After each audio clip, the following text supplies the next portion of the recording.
आज हम फिर आपके सामने है एक टॉपिक लेकर। कई बच्चों की समस्या है, कई लोग ये समझने में बड़ी कठिनाई महसूस करते हैं कि जो बैलेंस शीट के अंदर हमें एसेट्स और लिएबिलिटी दिया होता है वो कई बार कंफ्यूज होते हैं कि कौन सा फिक्टिशियस एसेट है, कौन टंजीबल एसेट्स है, कौन इनटंजीबल एसेट्स है, इसमें कौन लिएबिलिटीज़ है। इस तरह कई बातें, कई लोगों ने सवाल पूछा है कि बड़ा कन्फ्यूज़न है स्पेशली फिक्टिशियस एसेट के बारे में। तो हम लोग आज बात करेंगे इस टॉपिक पर, कन्फ्यूज़न को दूर करेंगे, कोशिश करेंगे दूर करने के लिए। जैसे हमारा मेन टॉपिक है realisation account in the case of dissolution of partnership firm. हम लोग पहला अकाउंट बनाते हैं क्लोज करने के लिए, इसका नाम है रियलाइजेशन अकाउंट। जैसे कि नाम से ही पता है वसूली खाता ये होता है, बहुत सिंपल सी बात है। लेकिन जिन शब्दों का इसमें प्रयोग करते हैं, जो टर्मिनोलॉजी हम लोग यूज़ करते हैं, उस टर्म का जो मीनिंग है बिल्कुल क्लियर चाहिए। अगर टर्म के मीनिंग में ज़रा भी आप टस मस इधर उधर कंफ्यूज होते हो तो फिर ये बनना और रिजल्ट आना थोड़ा सा मुश्किल हो जाएगा। इससे पहले हम एक चीज़ समझते हैं कि जो बैलेंस शीट हमने पढ़ा है 11th क्लास में, उस बैलेंस शीट के दो हिस्से जिसमें मैं आपको दिखलाता हूँ। आप जरा ऐसे समझो कि ये बैलेंस शीट हमारा है। 11th क्लास में ये बैलेंस शीट हम लोग पढ़े होंगे और शॉर्टकट में हम आपको समझा रहे हैं। ये बैलेंस शीट है और ये लिएबिलिटी साइड है और ये क्या हमारा एसेट साइड है। दो साइड से हम सब जानते हैं कि बैलेंस शीट में दो हिस्से होते हैं, एक लिएबिलिटी साइड के लिए और दूसरा एसेट साइड के लिए। तो जैसा कि नाम से ही पता चल रहा है कि अगर लिएबिलिटी साइड में जो भी आइटम लिखे जाएंगे वो सब लिएबिलिटी होंगे, चाहे लिएबिलिटी इंटरनल हो या फिर एक्सटर्नल हो। और जो एसेट साइड में आइटम्स लिखे जाएंगे वो सब के सब क्या हैं, एसेट्स होंगे। तो दो ही शब्दों का प्रयोग किया गया है इस बैलेंस शीट में, लिएबिलिटीज़ और एसेट्स। जो भी आइटम्स रिकॉर्ड किए जाएंगे इसके लिएबिलिटी साइड में वो सब लिएबिलिटी हैं। ऐसा हम जानते हैं कि लिएबिलिटी इंटरनल भी हो सकता है, एक्सटर्नल भी हो सकता है, लेकिन है तो लिएबिलिटी। और ठीक उसी प्रकार जो एसेट साइड में आइटम हम लोग रिकॉर्ड करेंगे सब के सब वो क्या कहलाएंगे, एसेट्स कहलाएंगे, संपत्तियां कहलाएंगी। तो इस प्रकार जो दायित्व है एक तरफ लिखे जाएंगे, जो संपत्तियां हैं बिजनेस के वो दूसरी तरफ लिखे जाएंगी और दो पार्ट में डिवाइड है। यहाँ तक तो कोई दिक्कत आपको नहीं है। अब थोड़ा सा हम शब्दों को समझ लें कि ये लिएबिलिटी हम लोग किसको समझेंगे अकाउंटेंसी में, और एसेट्स या प्रॉपर्टी या संपत्तियां हम लोग किसको कहेंगे अकाउंटेंसी में। अगर इन दो शब्दों का मीनिंग हमें आ जाए तो समझना बड़ा आसान होगा कि टंजीबल एसेट्स कौन है, इनटंजीबल एसेट्स कौन है, उसमें फिक्टिशियस कौन है, इस समझ में बात आ जाएगी। तो चलिए हम चलते हैं, पहले कोशिश करते हैं कि एसेट्स क्या है समझने की कोशिश करें। जो भी एसेट्स हम जो बात कर रहे हैं सिर्फ बिजनेस की बात कर रहे हैं, अकाउंटेंसी पॉइंट ऑफ व्यू से बात कर रहे हैं कि जब हम लोग किसी बिजनेस का अकाउंटेंसी करेंगे, अकाउंटिंग करेंगे, उन चीज़ों में उस लिहाज से हम एसेट शब्द का प्रयोग करते हैं तो किस चीज़ के लिए प्रयोग करेंगे। अब एसेट शब्द का, प्रॉपर्टी शब्द का मीनिंग एक ही मीनिंग अलग अलग निकालना चाहेंगे तो फिर दिक्कत हो जाएगी। हम सिर्फ और सिर्फ अकाउंटेंसी के अंदर एसेट्स या प्रॉपर्टी का मीनिंग ढूंढने की कोशिश करते हैं जो हम लोग बैलेंस शीट में लिखते हैं। तो हम अगर ये कहें कि कुछ भी, ज़रा पहला ध्यान रखिए, एनीथिंग, एक एसेट यहाँ लिखा हुआ है, एसेट किसको कहेंगे, तो anything is expected.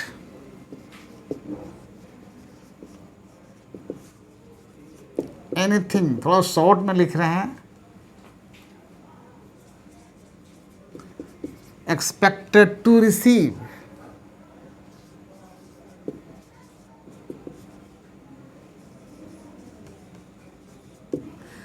Anything is expected to receive in future। अगर आपको ऐसा लगता है कि कुछ भी हमें फ्यूचर में मिलने की एक आशा है, एक उम्मीद है, फ्यूचर में मिलने की जो उम्मीद है, जो आशा है, जो एक्सपेक्टेशन है, उसी का नाम क्या है, एसेट है। जैसे हमने किसी को अगर एडवांस दे दिया है तो फ्यूचर में मिलने की आशा तो ज़रूर है, उसको हम लोग क्या समझेंगे, एसेट समझेंगे। जैसे advance salary, advance rent, prepaid expenses, any expenses जो हमने पहले दे चुके हैं, एडवांस के रूप में दिए हैं, तो समय आने पर या तो हमें फ्यूचर में वो वापस मिलेगा, आशा तो है, या उसकी कोई सुविधा मिलेगी। एक तो हो गया anything expected to receive in future. तो फ्यूचर में तो हम लोग कोई सुविधा भी ले सकते हैं, फैसिलिटी भी ले सकते हैं कि जो हमने एडवांस में दे दिया है उसके अगेंस्ट में हमें फ्यूचर, या अगर हमें फ्यूचर में उसकी सुविधा मिलेगी या सुविधा अगर नहीं मिलेगी तो वो धन आप मुझे वापस कर दोगे। तो सीधे एक लाइन में कह सकते हैं कि anything is expected to receive in future और any facility to be availed in future, and that facility can be measured in terms of money. It can be called asset in point of view of accountancy.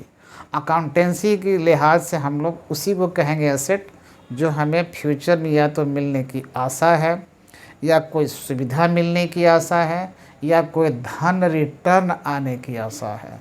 और जो भी हमें सुविधा मिलेगी उसका नामकरण कर सकते हैं।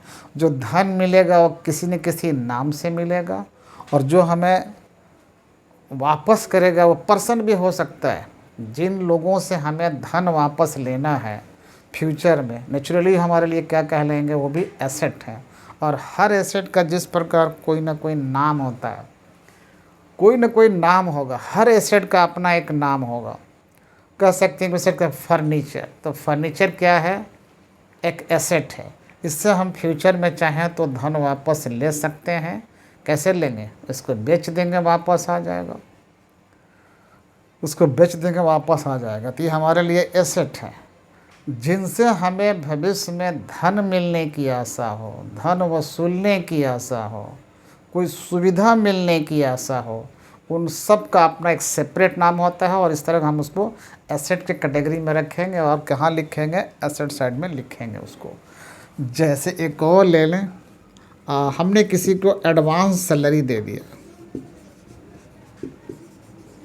किसी कर्मचारी को, और हमने एडवांस सैलरी पे किया है, तो क्या लगता है एडवांस सैलरी फ्यूचर में हमें या तो वापस मिल जाए अगर बंदा काम नहीं करता है, या अगर वो काम करता है तो हमें अगले महीना देना नहीं पड़ेगा, इसकी सुविधा मिल जाएगी हमें। तो इसको हम लोग एसेट समझेंगे। और कहाँ लिखेंगे इसको, बैलेंस शीट के एसेट साइड में लिखा जाएगा। अगर हमने किसी को उधार माल बेचा है, या किसी को हमने लोन या एडवांस दे दिया है, तो जो लोन दिया है वो भी फ्यूचर में मिलने की आशा है, जो एडवांस दिया है वो भी फ्यूचर में मिलने की आशा है। या किसी को हमने उधार माल दिया है, जो हमारे क्रेडिटर्स हमारे डेटर्स कहलाते हैं, वो भी फ्यूचर मिलने की आशा है। इसको हम लोग कहते हैं क्या, सन्ड्री डेटर्स बोलते हैं। सन्ड्री डेटर्स कौन है, वे लोग हैं, वे संस्थाएं हैं जिनको हमने यानी व्यापारी ने उधार माल बेचा है या उधार धन दिया है। Those persons are known as sundry debtors to whom goods are sold on credit और any amount of advance is paid. तो उन लोगों को, उन संस्थाओं को हम लोग किस नाम से पुकारेंगे, डेटर्स के नाम से। तो क्या लगता है, इन डेटर से या इन पार्टियों से हमें फ्यूचर में, भविष्य में धन वापस मिलने की आशा है। और जब आशा है इसलिए ये क्या कहलाएंगे, डेटर्स हमारे लिए एसेट कहलाएंगे। और जब एसेट कहलाएंगे तो नेचुरली एसेट साइड में इनको लिखा जाएगा। याद करो आप, तो इनको हम लोग कहाँ लिखते थे, बैलेंस शीट के एसेट साइड में लिखते थे। धन वसूलने की आशा है। इसके अलावा अब एक और बात आती है कि तब लायबिलिटी क्या है। ये तो बात समझ में आ गई कि anything is expected to receive in future in the form of facility, in the form of wealth. इस सब के साथ किसी नाम से पुकारिए, अगर ये उम्मीद इस तरह की है तो हम लोग एसेट कैटेगरी में रखेंगे और एसेट साइड में इसको लिखेंगे। अब ये देखना है कि ये लायबिलिटी क्या है। जब हम लोग बात करेंगे लायबिलिटी की, इसको ज़रा मिटा दें, इसको हिंदी में हम लोग दायित्व तो कह सकते हैं। तो दायित्व का मीनिंग कहीं और तलाशने की ज़रूरत नहीं है, सिर्फ हम लोग कहाँ अकाउंटेंसी के पॉइंट ऑफ व्यू से दायित्व का मतलब समझेंगे किसी परिवार के दायित्व, समाज के दायित्व, उसकी बात नहीं हो रही है। यहाँ दायित्व का मीनिंग निकालेंगे हम लोग अपने अकाउंटेंसी में कि क्या मीनिंग होगा दायित्व का, क्या मीनिंग होगा लायबिलिटी का। अगर वो मीनिंग हम लोग समझेंगे तो अकाउंटेंसी के अंदर जो बैलेंस शीट बनाते हैं उसके अंदर लेके आएंगे इस चीज़ को। तो कुछ भी, कोई भी ऐसा धन, कोई भी ऐसे देनदारियाँ जो बिजनेस के ऊपर हो, any dues upon the business to be return in future to outsiders, जितने आउटसाइडर्स, आउटसाइडर्स का मतलब है बिजनेस को छोड़कर जितनी दूसरे लोग हैं, जितनी पार्टियां हैं, उन सबको अगर बिजनेस के द्वारा वापस किया जाना है, फ्यूचर में रिटर्न किया जाना है, कुछ भी रिटर्न करना है, तो उसका नाम हम लोग रखेंगे लायबिलिटी। अगर बैंक से लोन लिया है बिजनेस के नाम से तो वापस तो किया जाएगा, तो वो बैंक लोन फ्यूचर में वापस किया जाएगा, इसलिए वो लायबिलिटी है। अगर हमने बैंक में ओवरड्राफ्ट कर लिया तो वो भी वापस किया जाएगा बिजनेस के द्वारा, वो भी लायबिलिटी है। अगर हमने किसी पार्टी से उधार माल ले लिया है, तो जब उधार माल जिन पार्टियों से लेते हैं उन पार्टियों को हम लोग टेक्निकल नाम देते हैं, उनको हम लोग नाम देते हैं क्रेडिटर्स। क्रेडिटर्स हमारे वो पार्टियां हैं जिनसे हमने उधार माल खरीदा है, तो जब उधार माल खरीदा है तो क्या वापस नहीं करना है फ्यूचर में। तो जिन लोगों को, जिन पार्टियों को भविष्य में हमें वापस करना है, जो कुछ वापस करना है, वही तो बिजनेस के लिए, वही हमारे अकाउंटेंसी के पॉइंट ऑफ व्यू से क्या है, लायबिलिटीज है। और जिस तरह हर एसेट का अपना एक नाम होता है, उसी प्रकार हर लायबिलिटी का अपना एक नाम होगा। अगर हमने पार्टियों से उधार खरीदा है तो क्रेडिटर्स कह सकते हैं, एक से ज़्यादा पार्टियां हम लोग सन्ड्री क्रेडिटर्स का नाम देते हैं। तो ये भी तो बिजनेस द्वारा फ्यूचर में वापस किया जाएगा, इसलिए क्या है, लायबिलिटी है। और जो हमारे पार्टनर हैं या प्रोप्राइटर हैं, पार्टनर हो या प्रोप्राइटर हो, तो कहा जाता है अकाउंटिंग कंसेप्ट के सेपरेट एंटिटी कंसेप्ट के हिसाब से, as per provision of separate entity concept of accountancy, उसके हिसाब से व्यापार और व्यापारी दोनों सेपरेट माने जाते हैं, अलग अलग माने जाते हैं। और अकाउंटेंसी किसका करते हैं, ये बैलेंस शीट किसका बना है, व्यापारी का ना बनकर ये व्यापार का बना है।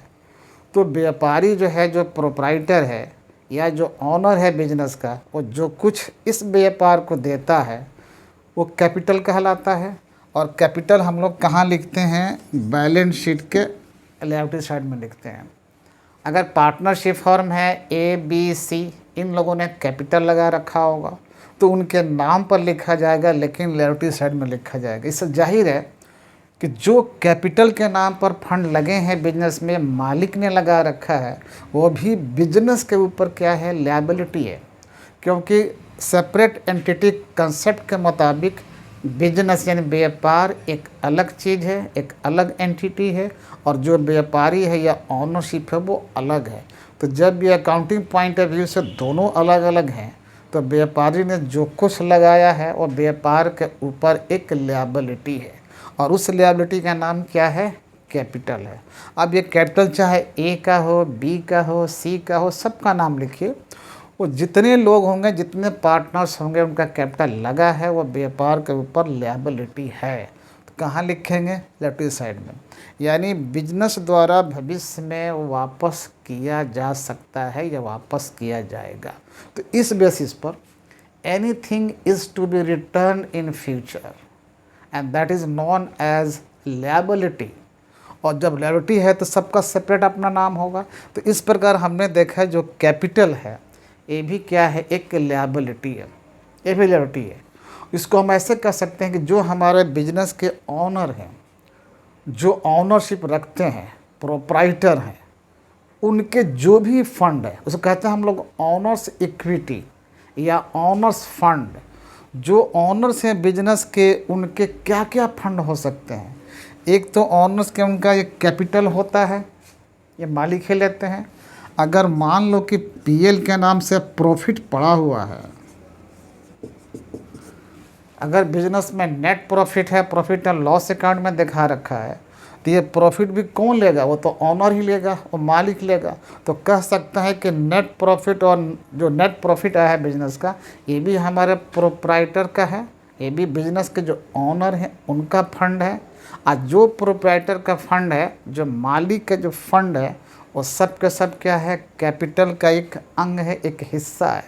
और ये पूरे कैपिटल के जितने एलिमेंट्स हैं वो सब का सब क्या है? बिजनेस के ऊपर एक लायबिलिटी है। हाँ, सबका नाम अलग अलग है लेकिन है तो लायबिलिटी। तो ये प्रॉफिट कौन लेगा? मालिक लेगा, ऑनर लेगा। इसलिए अभी क्या है? कैपिटल का एक हिस्सा है, और जो कैपिटल का हिस्सा है वो भी बिजनेस के ऊपर क्या है? एक लायबिलिटी है। अच्छा, कई बार रिजर्व बनता है। जब हमारे बिजनेस में रिजर्व प्रॉफिट होते हैं तो हम संकट काल से जूझने के लिए, फ्यूचर सिक्योर करने के लिए उस प्रॉफिट का एक हिस्सा को रिजर्व में ट्रांसफ़र करते रहते हैं। तो जो आप रिजर्व में ट्रांसफ़र करोगे तो अकल वो रिज़र्व किससे बना है? वो प्रॉफिट से बना है। Reserve is created out of profit. हर साल एक पार्ट हम लोग प्रॉफिट का अलग करते रहते हैं, ट्रांसफ़र करते रहते हैं रिज़र्व के नाम से। अगर न किए होते रिज़र्व में तब भी वो ऑनर्स फंड था, ऑनर्स इक्विटी फंड का हिस्सा था। और जब अलग रिजर्व के नाम से अलग कर दिए हैं तब भी वो मालिक का ही है। अगर व्यापार बंद होगा, सब कुछ बंद होगा, तो जो मालिक है, जो ऑनर है, वो अपना कैपिटल का दावा करेगा, प्रॉफिट का दावा करेगा। जो रिजर्व में ट्रांसफ़र कर रखा है, एक्यूमुलेट किया है रिजर्व में, वो भी दावा करेगा। तो कह सकते हैं कि ये रिजर्व भी किसका है? ऑनर का है, प्रोप्राइटर का है। और जो प्रोप्राइटर का आइटम है सब कैपिटल का हिस्सा है। और जो कैपिटल है या कैपिटल का हिस्सा, वो क्या है? व्यापार के ऊपर एक लायबिलिटी है। तो कह सकते हैं कि कैपिटल और कैपिटल का हर पार्ट एक लायबिलिटी है। ठीक है, वो पार्टनर का है या ऑनर का है, इसलिए इंटरनल लायबिलिटी के नाम से जाना जाएगा।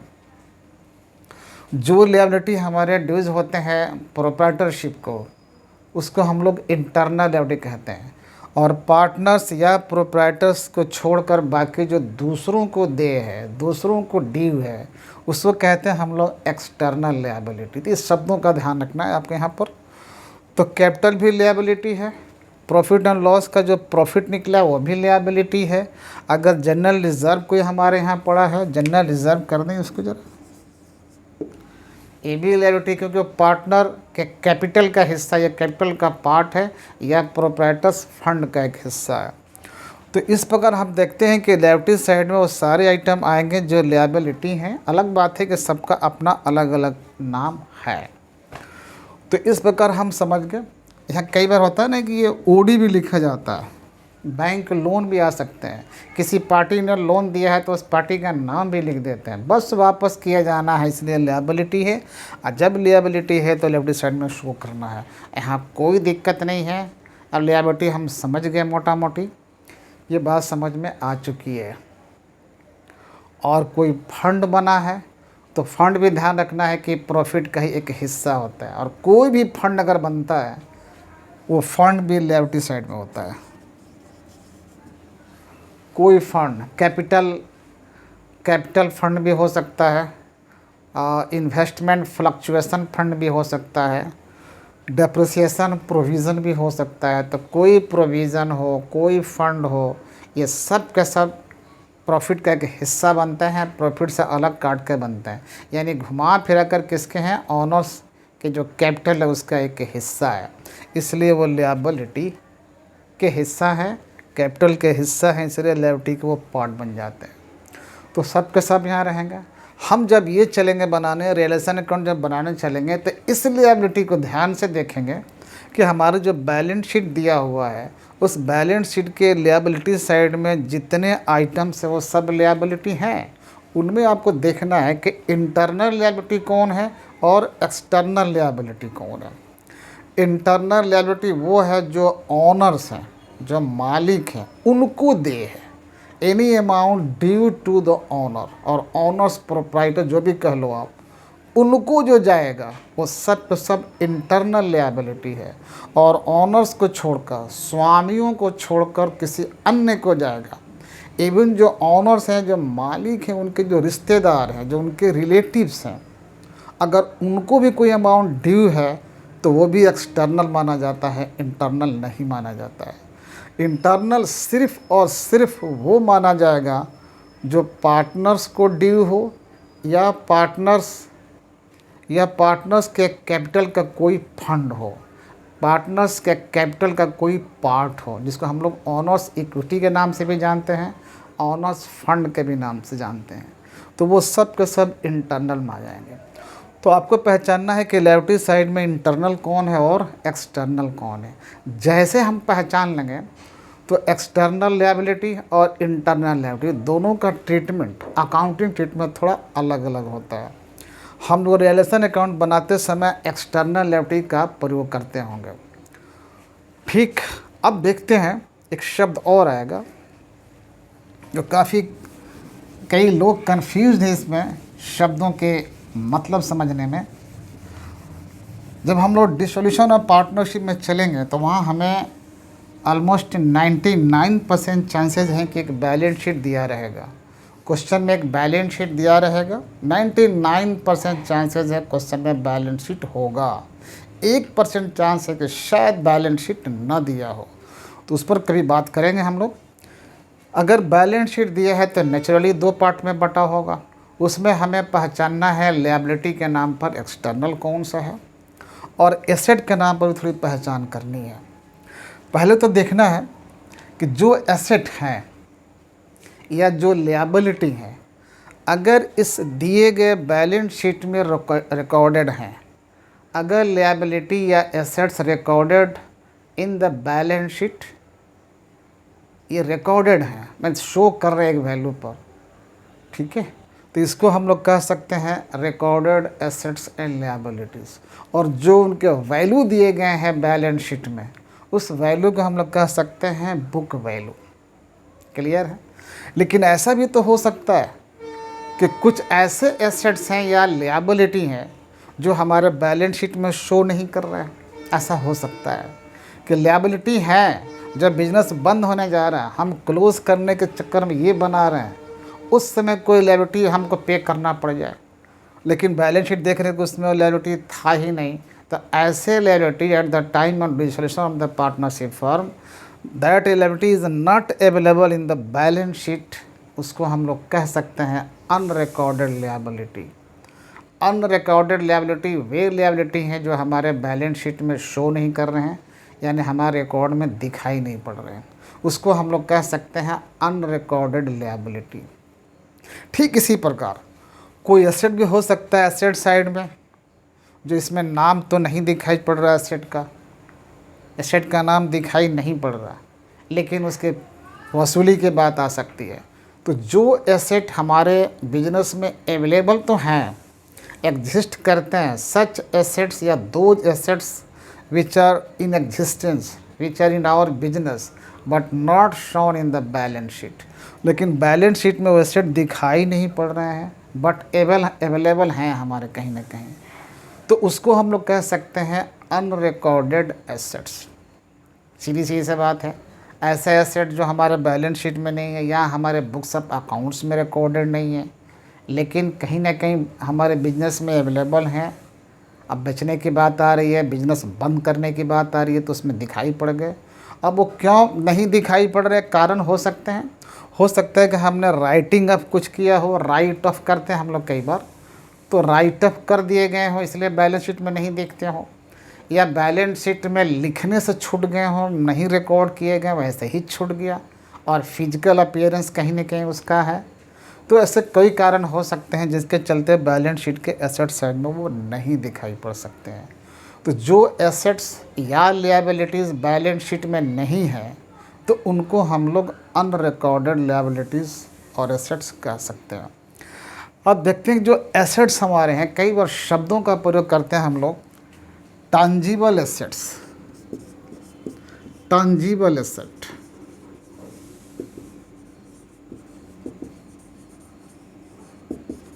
और हिंदी में बोलने के लिए बोल सकते हैं दर्शनीय, जिसको दृश्यमान कह सकते हैं, जो दिखलाई पड़ता हो, और नेचुरली जो दिखलाई पड़ेगा उसको आप छू भी सकते हैं, उसका अपना शेप भी होगा, अपना एक आकार प्रकार होगा, कुछ तो होगा जो दिखाई पड़ रहा है, यानी जिसको छू सकते हैं, देख सकते हैं, आकार प्रकार है, वो हमारे लिए टांजिबल एसेट कहलाता है, दृश्यमान संपत्ति कहते हैं अकाउंटेंसी में।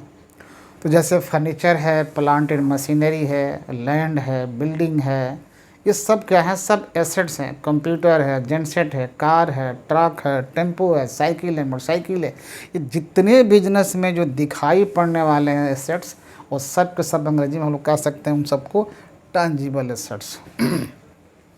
लेकिन कुछ और भी एसेट्स होते हैं, वो भी एसेट साइड में दर्ज किए जाते हैं। उनको देखना चाहें, छूना चाहें, नहीं देख सकते, नहीं छू सकते, लेकिन है वो एसेट, क्योंकि उसको हम लोग एसेट साइड में दर्ज करते हैं, रिकॉर्ड करते हैं, और उनसे भी हमें कुछ न कुछ भविष्य में मिलने की आशा होती है, कुछ न कुछ भविष्य में धन वसूलने की आशा होती है, और जिससे हमें धन मिलने की आशा है, एक्सपेक्टेशन है, वही तो एसेट है। अब वो चाहे टैंजिबल हो, दिखाई पड़ता हो, और चाहे दिखाई नहीं पड़ता हो, अगर हमें लगता है कि इससे हम कुछ पैसा वसूल सकते हैं, कुछ रुपया वसूल सकते हैं, या इसको बेच सकते हैं, धन ले सकते हैं, तो बस समझ जाना कि वो क्या है, एसेट्स है।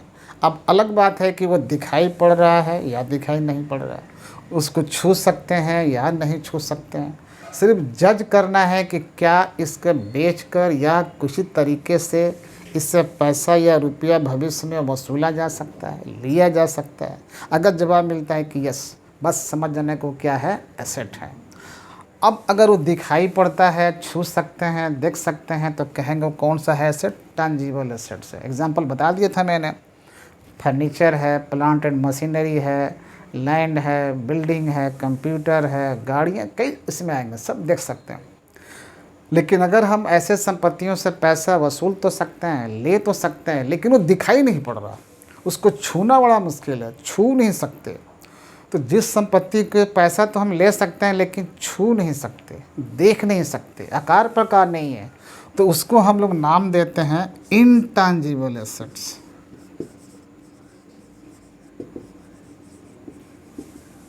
इनटैंजिबल एसेट्स जो दिखाई नहीं पड़ता, बट पैसा ले सकते हैं, किसी न किसी तरह से उससे पैसा वसूल कर सकते हैं, तो एसेट तो है ही, लेकिन दिखाई नहीं पड़ रहा। अब इसके एग्जांपल हो सकते हैं जैसे copyright, patent right, franchisee, trademarks, design, goodwill, ये सब के सब एसेट्स हैं। नाम से पहचान रहे हैं, बस कोई इसका आकार प्रकार नहीं है, ये बिल्कुल इनटैंजिबल है, दिखाई नहीं पड़ सकता, लेकिन एसेट है, इसलिए आपको बैलेंस शीट में एसेट साइड में दिखाई पड़ जाएगा। आप बैलेंस शीट के एसेट साइड में ये नाम आपको कहीं ना कहीं हो सकता है, लेकिन आप टच करना चाहोगे, आकार प्रकार इसका कुछ भी नहीं है। जितना नाम मैंने लिया, फिर रिपीट करते हैं, patent right, copyright, trademarks, design, franchisee, licence, ये कई नाम इस तरह से आएंगे, और सब के सब एसेट साइड में लिखे गए होंगे। इसलिए इनका कोई आकार नहीं होने के चलते हम नाम क्या रखते हैं, इनटैंजिबल एसेट्स हैं। पैसा वसूला जा सकता है, जो भी आए, हो सकता है कि नहीं भी वसूल, लेकिन उम्मीद तो है, expected to receive something, expected, उम्मीद है कि पैसा ऐसे मिल सकता है। हो सकता है कि नहीं भी मिले, लेकिन उम्मीद तो है कि हम अपने लाइसेंस को सेल कर दें, हम अपने ट्रेडमार्क किसी को ट्रांसफ़र कर दें मनी के लिए, हम अपने फ्रेंचाइजी किसी को दे दें, पैसा मिल जाएगा, हम अपने गुडविल किसी के नाम पर ट्रांसफ़र करें, पैसा मिल जाएगा, लेकिन तो है चीज़ें। तो इन दो शब्दों को हम समझ गए। पहली बात कि हम एसेट समझ गए, एसेट किसको कहेंगे, कई एग्जाम्पल, एसेट टैंजिबल भी हो सकते हैं, इनटैंजिबल भी हो सकते हैं, लेकिन पैसा मिलने की उम्मीद है, आशा है। तो दोनों वर्ड आ गए। एक वर्ड हम इस्तेमाल करते हैं एसेट के लिए, फिक्टिशियस एसेट, ये बड़ा कंफ्यूजिंग है इसमें। फिक्टिशियस,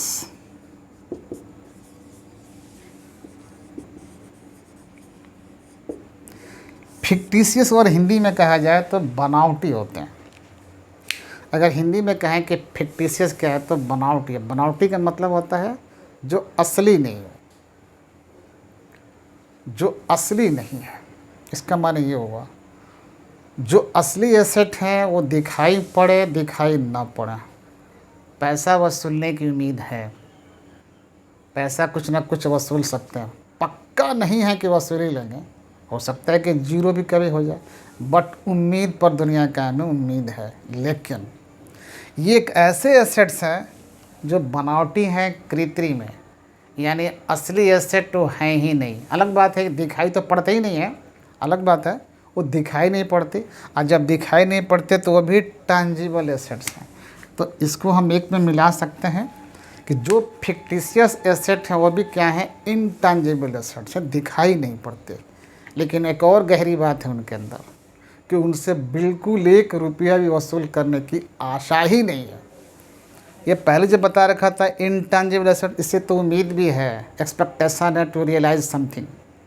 लेकिन ये जो फिक्टिशियस एसेट्स हैं इनसे बिल्कुल वसूली की कोई उम्मीद नहीं है। घुमा फिरा के कह ले कि क्या है, या तो बिजनेस के लॉस हो सकते हैं, या बिजनेस के कोई एक्सपेंडिचर हो सकते हैं।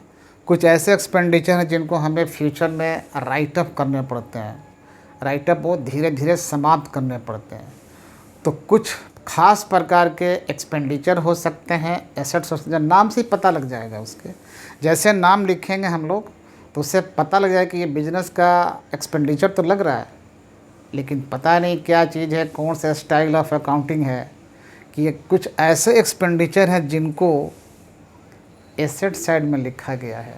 अगर लिखा गया हो तब, अगर कुछ भी आइटम हम एसेट साइड में शो कर दें तो नेचुरली जब एसेट साइड में लिखा गया है तो एसेट ही तो होगा, चाहे वो टैंजिबल हो चाहे इनटैंजिबल हो, असली हो चाहे नकली हो। अगर एसेट साइड में कुछ भी लिख दें तो नेचुरली वो क्या है, एसेट है, क्योंकि ये घर बना है, ये साइट बना है सिर्फ एसेट के लिए। अब वो कौन प्रकार का एसेट होगा ऐसा कुछ नहीं बोला गया है। जितने प्रकार के अगर एसेट्स हैं उन सब पर इसमें लिख दें तो कई बैलेंस शीट आपको मिल जाएंगे, कई बैलेंस शीट मिल जाएंगे जिसके एसेट साइड में एक आइटम हो सकता है। अब मैं दिखला रहा हूँ एसेट साइड में प्रीलिमिनरी एक्सपेंस, नाम सुनिए, प्रीलिमिनरी एक्सपेंस, प्रारंभिक व्यय। अगर किसी ने बैलेंस शीट में ये वर्ड लिख दिया है एसेट साइड में तो क्या लगता है, एसेट साइड में ये नाम आ गया तो एसेट ही तो है।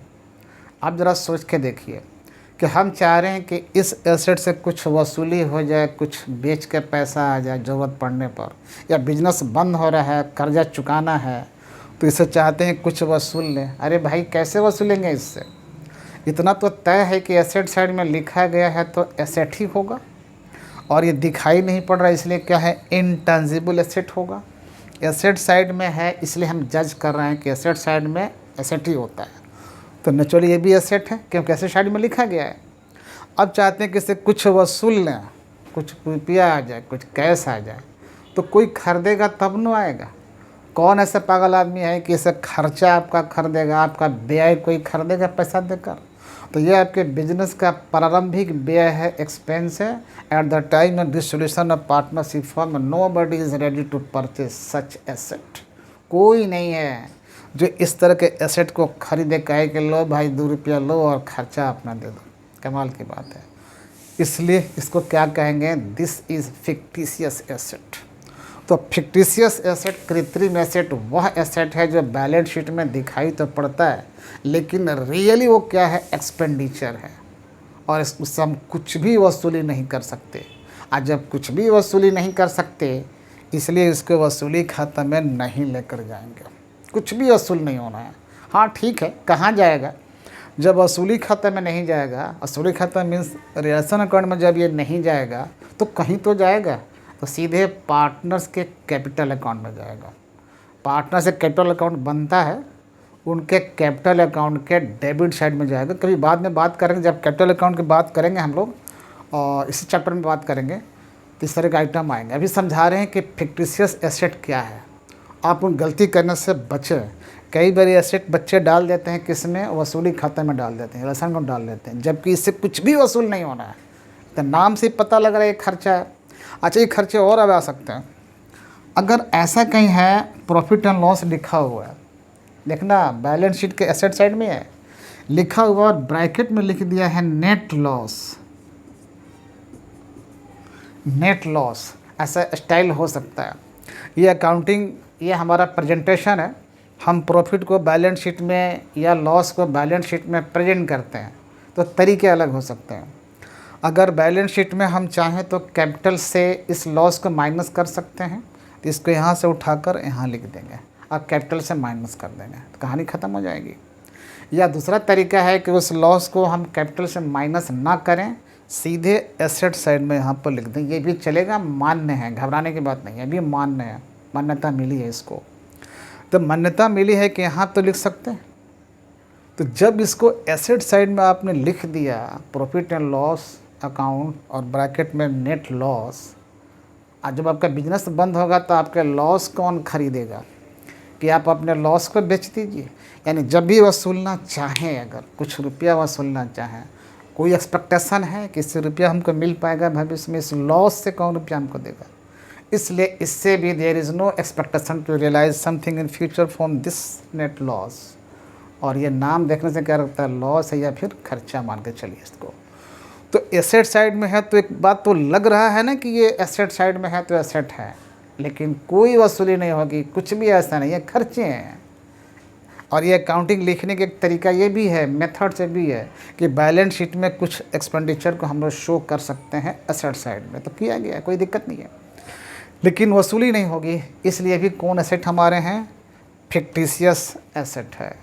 There is no expectation to receive something from profit and loss, net loss से नहीं मिल सकता, तो ये भी हमारे फिक्टिशियस है। दिमाग ला के देखो कि वसूली होगी कि नहीं होगी। अच्छा, कई बार एसेट साइड में एक और आइटम आते रहता है, ये नाम भी आ सकता है deferred, deferred expenditure. Deferred expenditure का भी वही मतलब है स्थगित व्यय।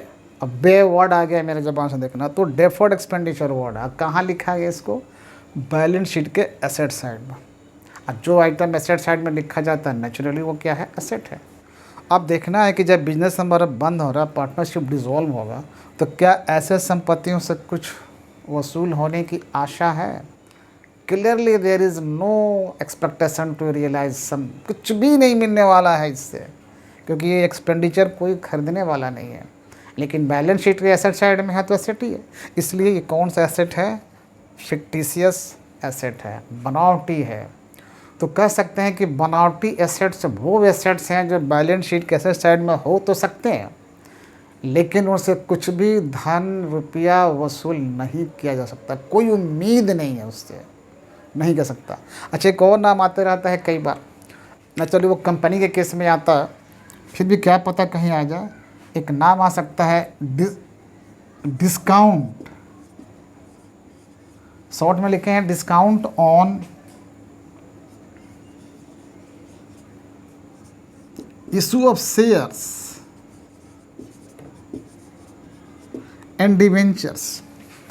कंपनियां कई बार जब शेयर इशू करती हैं तो इशू करेंगे शेयर या डिवेंचर इशू करती हैं तो उस पर वो डिस्काउंट दे सकती हैं। हालांकि फ़िलहाल अभी डिस्काउंट देना बंद है, अब जो कानून नया उसमें डिस्काउंट पर जारी करना बंद है कुछ को छोड़कर।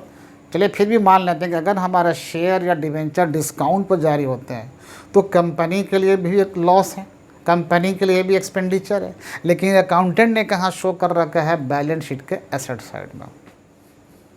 इसका मतलब क्या है कि जब एसेट साइड में है, आखिर होता होगा तभी तो लोग लिखते हैं इधर। तो जब बैलेंस शीट के एसेट साइड में लिखा जा चुका ये आइटम तो एसेट ही है, तभी तो आया है। अब देखना है कि क्या ये असली एसेट है या नकली एसेट है। जाहिर सी बात है, ये भी दिखाई नहीं पड़ता, छू नहीं सकते, देख नहीं सकते, तो क्या है, इनटेंजिबल एसेट कह लें इसको, क्योंकि एसेट साइड में है। क्या इससे कुछ वसूली हो पाएगी, ये भी लॉस है, ये भी खर्चा है, ये भी एक्सपेंस है। तो nobody is ready to purchase such expenditure. कोई वसूली करने की उम्मीद नहीं है, बिल्कुल एक्सपेक्टेशन न करें। इसलिए एसेट साइड में है तो एसेट है, कोई वसूली नहीं होगी, इसलिए कौन सा है ये, फिक्टिशियस एसेट कैटेगरी में भी आएगा। तो इस तरह से कई एक्सपेंडिचर हैं, कई एक्सपेंडिचर होते हैं। तो अगर आप ध्यान से चीज़ को देखेंगे,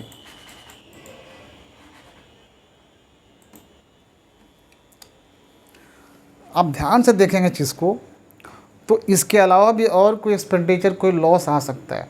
अच्छा, कई बार कंपनियां जब अपना शेयर या डिवेंचर को इशू करती हैं मार्केट में, जब जारी करती हैं, तो स्पेशल किसी एजेंट के माध्यम से भी कर सकती हैं। कोई दलाल, कोई ब्रोकर ऐसा हो सकता है जिसके माध्यम से अपने शेयर और डिवेंचर को बेचना चाहती हों। उस दलाल ने पूरी जिम्मेवारी ले ली कि आप निश्चिंत रहो और ये हम सेल कर देंगे मार्केट में। तो इस सेवा के बदले में वो कमीशन लेता है। तो जो कंपनी के शेयर या डिवेंचर के सेल करने या खरीदने में जो कमीशन लेता है, उस आदमी को हम लोग कहते हैं अंडर राइटर। टेक्निकल वर्ड है कंपनी केस में, अंडर राइटर। तो जो अंडर राइटर महोदय साहब हैं, ये अपने सेवाओं के लिए कमीशन लेते हैं कंपनी से। तो जब कंपनी कमीशन देगी अंडर राइटर को, तो उसको हम लोग नाम देते हैं अंडर राइटर्स कमीशन। अगर अंडर राइटर्स कमीशन है तो उसको भी एसेट साइड में ही लिखा जाता है। अकाउंटेंट ने अंडर राइटर्स कमीशन को एसेट साइड में लिखा है, और असल में वो है क्या, कंपनी ने जो कमीशन दिया है एजेंट को, वो कमीशन है। तो कंपनी जब कमीशन देगी तो एक्सपेंडिचर है उसके लिए। और कहाँ दर्शाया गया है, कहाँ शो किया है, बैलेंस शीट के एसेट साइड में। इसलिए समझने के लिए हम तो उसको क्या कह सकते हैं, एसेट, क्योंकि एसेट साइड में है। लेकिन जब वसूल करने की बात है, ये कुछ रुपया वसूल लें, कुछ उसको बेचकर धन वसूल लें, it will never be possible to realise anything from the sale of such expenditure और लॉसेस। इसलिए अंडर राइटर्स कमीशन के नाम से अगर एसेट साइड में कुछ आया है, तो वो भी हमारे लिए क्या कहलाएगा, फिक्टिशियस एसेट कहलाएगा। तो इस प्रकार हम समझ गए कि फिक्टिशियस एसेट्स वो एसेट्स हैं जो बैलेंस शीट के एसेट साइड में होते हुए भी उनसे एक रत्ती भर भी वसूल करने की कोई उम्मीद नहीं है, क्योंकि वो कंपनी या बिजनेस के लिए एक प्रकार का लॉस है या फिर एक्सपेंडिचर है। कुछ भी पैसा नहीं आएगा, कोई वसूली नहीं होगी। तब जब डिसोल्यूशन ऑफ पार्टनरशिप का केस आएगा तो हम लोग बनाएंगे रियलाइजेशन अकाउंट। इसलिए जिन संपत्तियों से कुछ भी वसूल होने की उम्मीद नहीं है, उनको हम लोग ट्रांसफ़र करेंगे रियलाइजेशन अकाउंट में। और जिन संपत्तियों से कुछ भी वसूल करने की उम्मीद नहीं है, वो फिक्टिशियस एसेट हैं। और जो फिक्टिशियस एसेट हैं उनको हम लोग रियलाइजेशन अकाउंट में ट्रांसफ़र नहीं करेंगे, ध्यान रखना। जो हमारे फिक्टिशियस एसेट्स हैं उनको रियलाइजेशन अकाउंट में ट्रांसफ़र नहीं करना है। तो फिर करना कहाँ है, उनको हम लोग पार्टनर्स के कैपिटल अकाउंट में ट्रांसफ़र करेंगे, कैपिटल अकाउंट के डेबिट साइड में लिखेंगे। कई पार्टनर हैं, उनके रेशियो में डिवाइड कर देते हैं। ये जितने फिक्टिशियस एसेट्स, इसके अमाउंट को पार्टनर्स के शेयरिंग रेशियो में डिवाइड कर देते हैं और उनके कैपिटल अकाउंट के डेबिट साइड में लिख देते हैं, डेबिट कर देते हैं। सीधी सी से बात है। तो इस प्रकार समझ गए कि जो हमारे टैंजिबल एसेट्स हैं या रियलाइजेबल एसेट्स हैं या ओरिजिनल एसेट्स हैं, ओरिजिनल एसेट्स ये हैं टैंजिबल या इनटैंजिबल, जिनसे कुछ न कुछ रुपया या धन वसूलने की आशा हो सकती है। तो जिनसे हमें वसूलने की आशा है उनको हम लोग ट्रांसफ़र करते हैं रियलाइजेशन अकाउंट में, उनके बुक वैल्यू पर। और जिन संपत्तियों से हमें वसूलने की बिल्कुल आशा नहीं है, उनको ट्रांसफ़र करते हैं पार्टनर्स के कैपिटल अकाउंट में, उनके रेशियो में बांटते हुए। तो मुझे उम्मीद है कि बिल्कुल आप एसेट साइड का एक एक आइटम आपको क्लियर हो चुका होगा। गुडविल ध्यान रखना है, गुडविल से भी पैसा हम लोग वसूल सकते हैं। हो सकता है कभी कभार नहीं आए, लेकिन भी चांसेस है कि हम अपने गुडविल किसी के नाम ट्रांसफ़र करें तो कुछ न कुछ मिलने की आशा है। हाँ ठीक है, गुडविल एक इनटैंजिबल एसेट है, लेकिन पैसा वसूलने की आशा है, धन वसूलने की आशा है, इसलिए उसको हम लोग रियलाइजेशन अकाउंट में ट्रांसफ़र कर देते हैं। तो उम्मीद है कि पूरी बात समझ में आई होगी, और ये जो भी नाम इस्तेमाल किए जाए पूरी बात समझ जाओगे। तो इस प्रकार हम आज समझ गए कि लायबिलिटीज़ क्या है, एसेट्स क्या है, फिक्टिशियस एसेट क्या है, टैंजिबल एसेट क्या है, इनटैंजिबल एसेट क्या है, कौन सा एसेट इसमें जाएगा रियलाइजेशन अकाउंट ट्रांसफ़र करेंगे, कौन सी लायबिलिटीज़ हम ट्रांसफ़र करेंगे इसमें, और कौन सा ट्रांसफ़र करेंगे कैपिटल अकाउंट में। तो उम्मीद है कि आप पूरी तरह से बात समझ गए होंगे, और फिर मिलते हैं नेक्स्ट वीडियो में। जो भी प्रॉब्लम आपको आए आप कमेंट करके बताना, ठीक है। चलिए मिलते हैं फिर। ओके, जय हिंद।